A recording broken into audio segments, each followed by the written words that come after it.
Les entreprises énergétiques devront contribuer au paiement des factures des consommateurs. Le projet fait partie des propositions présentées mercredi par la Commission européenne pour faire face au prix astronomique de l'électricité.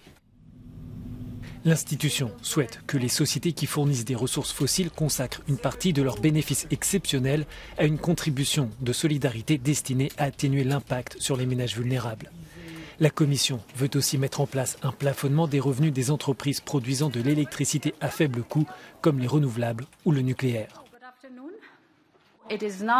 Il est maintenant temps que les consommateurs bénéficient des faibles coûts des sources d'énergie à faible teneur en carbone, comme les énergies renouvelables. Nous proposerons donc de réorienter ces bénéfices inattendus.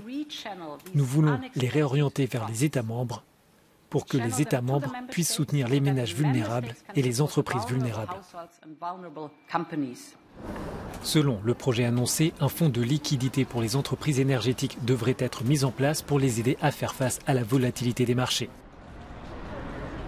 Enfin, la Commission veut aussi frapper les revenus russes avec un plafonnement du gaz importé de Russie. Nous savons tous que les sanctions ont un impact négatif important sur l'économie russe. Mais Vladimir Poutine amortit en partie ce choc grâce aux revenus des énergies fossiles. L'objectif est donc ici de réduire les revenus de la Russie que Vladimir Poutine utilise pour financer cette guerre atroce contre l'Ukraine. Moscou a continué à toucher des bénéfices malgré la baisse des exportations vers l'Union européenne. Au début de la guerre, le gaz russe par gazoduc représentait 40% de tout le gaz importé. Ce chiffre tombe aujourd'hui à 9%. La Commission propose enfin des économies d'énergie. Elle veut introduire des objectifs obligatoires lors des pics de consommation.